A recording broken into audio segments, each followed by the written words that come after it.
तर राज्यात सगळीकडे कुटुंबियांसोबत दिवाळी साजरी होत असल्याचं चित्र असलं तरी गडचिरोली जिल्ह्यामध्ये मात्र हजारो जवान कुटुंबियांपासून दूर राहून माओवाद्यांच्या विरोधातल्या लढाईत तैनात आहेत। जिल्ह्यामध्ये तब्बल 54 पोलीस ठाणी असून ज्यामध्ये दुर्गम भागातले बेस कॅम्प आहेत। अशा ठिकाणी 15,000पेक्षा जास्त जवानांनी बेस कॅम्पवरच उत्साहामध्ये दिवाळी साजरी केली। यामध्ये पश्चिम महाराष्ट्र, मराठवाड्यासह कोकणातून आलेले शेकडो राज्य राखीव दलाचे जवानही आहेत जे कुटुंबियांपासून दूर आहेत। जिल्हा पोलीस, SRPF आणि SRPFच्या जवानांनी जाती धर्म भेद विसरून जी दिवाळी साजरी केली त्याचा आढावा घेतलाय आमचे प्रतिनिधी महेश तिवारी यांनी।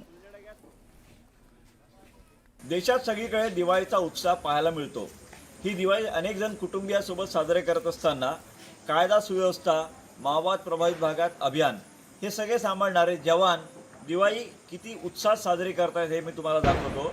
गडचिरोलीसह दंडकारण्यातल्या भागात अनेक ठिकाणी कॅम्पांवर पोलीस ठाण्यांमध्ये ही दिवाळी साजरी होत आहे। हा महाराष्ट्राचा शेवटचा टोक आहे आणि माओवादाची सुरुवात याच भागातून झाली होती। या ठिकाणी कशा पद्धतीने जवानांची दिवाळी सुरू आहे आपण बघू शकता। दिवे सगळे आता जवान इथं आलेले आहेत। पुरुष अधिकारी आहेत, महिला अधिकारी आहेत, पुरुष आणि महिला जवान आहेत। सगळ्यात महत्त्वाचं म्हणजे याच्यासोबत राज्य राखीव दलाचे जवान सुद्धा आहेत। ते राज्याच्या पश्चिम महाराष्ट्र, मराठवाडा वेगवेगळ्या भागातून आलेले आहेत। अनेकांचं या ठिकाणी कुटुंबीय सोबत नाही, कुटुंबीय सोबत नसले तरी उत्साहामध्ये ही दिवाळी साजरी केली जात आहे।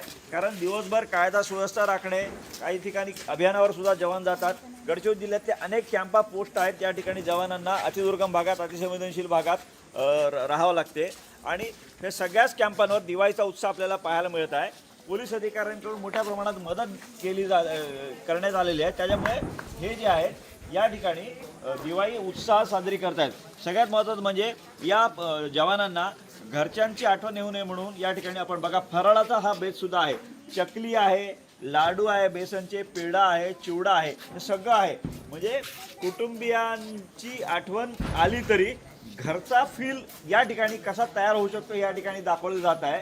त्यामुळे फटाके सुद्धा आहे, म्हणजे फटाक्याचा वापर सुद्धा आहे, म्हणजे प्रदूषण जास्त होऊ नये त्याची सुद्धा काळजी घेतली जात आहे। एकूणच ही दिवाळी कशी साजरी होते आपण जाणून घेऊया।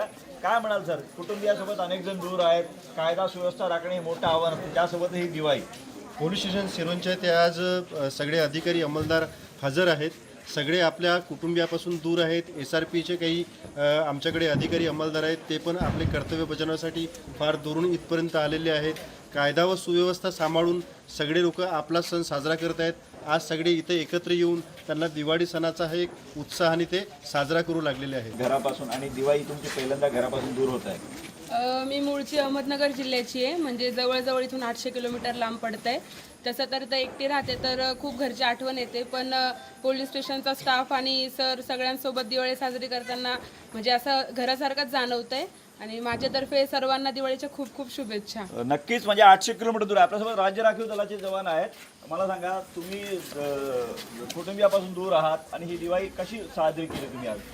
आज आम्ही कुटुंबापासून म्हणजे छत्रपती संभाजीनगर गट 14 IRB 1 इथून आलेलो आहो आणि आम्हाला येऊन आत्ताच नुकतेच 15 दिवस झालेले आहे। इथं 15 दिवसामध्ये आम्हाला असं वाटलं नाही की आम्हाला घरी फोन करतो, पण आम्ही इथं असं कुटुंबासारखं वागलो आणि आम्ही लक्ष्मीपूजनसुद्धा केलेलं आहे इथं आणि सर्व दिवाळी आम्ही मिळून साजरी केलेली आहे इथं। हा उत्साह आपल्याला दिसून पडत आहे।